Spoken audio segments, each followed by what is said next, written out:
Корейская сказка про всемирный потоп. Изучаем и обсуждаем корейские сказки. Сегодня рассмотрим корейскую версию всемирного потопа. Поговорим про корейские сказки. Давно собирался сделать цикл историй с анализом азиатских легенд и мифов. И вот, наконец, созрел.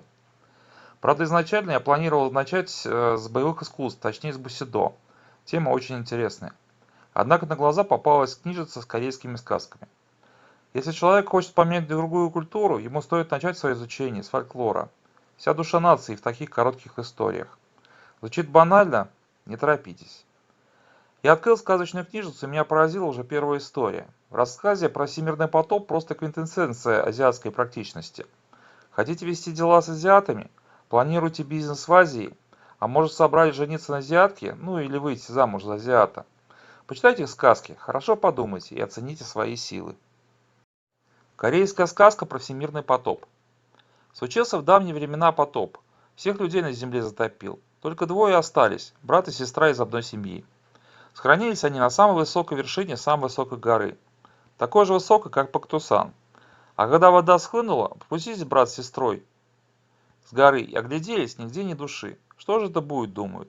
Ведь так человеческий род на земле прекратится. Не могут же брат с сестрой пожениться. Думали, решили небесного владыку спросить, как им быть да что делать.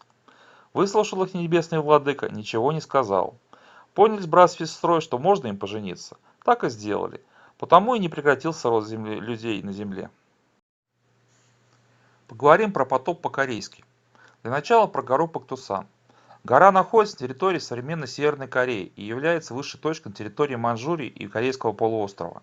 Высота горы 2700 метров. Так что Пактусан — это такой корейский Олимп или Арарат. Любопытно, что своя история про всемирный потоп есть в любой культуре. Походу у нас с генов воспоминания о тех далеких временах, когда маленькие человечки бродили по планете. Континенты носились как скаковые лошади. Горы росли и рушились, вулканы взрывались. Появлялись новые материки, старые исчезали. На океанском дне спряталась Атлантида. А перед нами корейская версия Адама и Евы. Не могу бы не обратить внимания на явный национализм. По истории получается, что все люди произошли от корейцев. Ну конечно, от кого же еще? Корея — это родина слонов. По крайней мере, корейцы в этом уверены. Действительно интересно отношение с корейцев с высшими силами. Те и другие существуют как-то сами по себе.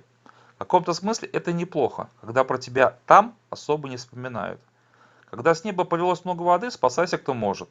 Выбирай гору повыше и выкручивайся как-то. В нашей истории человеки выпутываются сами. Боги в устройстве мира не участвуют. Выкрутился — молодец, утонул — сам виноват. Сравните с нашей историей про корабль Ноя. Там строителю явно помогали свыше. Перед нами отражение известного азиатского умения крутиться. Тебе дали жизнь, дальше сам. Всегда рассчитывай прежде всего на свои силы. И тут, конечно, ярый индивидуализм, который умело прячется за азиатским коллективизмом. Оценим мораль по-корейски. Однако люди к богам за советом все же приходят. Тоже, кстати, весьма практично организовано. Волнует что-то или замучили сомнения, идешь в местное святилище и спрашиваешь. А если по жизни все ровно, никто тебя не трогает. Вот и брат с сестрой спаслись, пора в новом мире как-то обустраиваться. Опасность ушла, можно думать о морали. И вот тут вообще классно.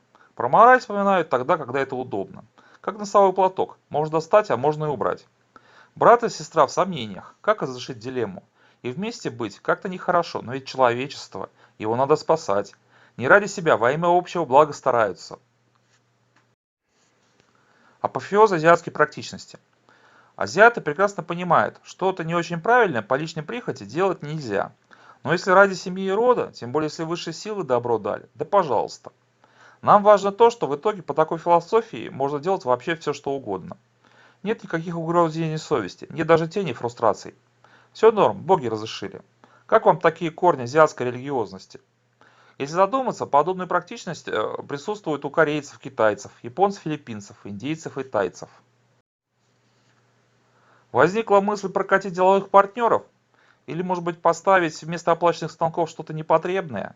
А может забыть про святость All Rights Reserved? Вместо хорошего товара подсунуть откровенный мусор? Или, может быть, возникло желание развестись и оставить жену, мужа ни с чем? Идем в ближайший храм и смиренно просим совета. А поскольку боги далеко, можно спросить главу рода. И тут реально ничего личного.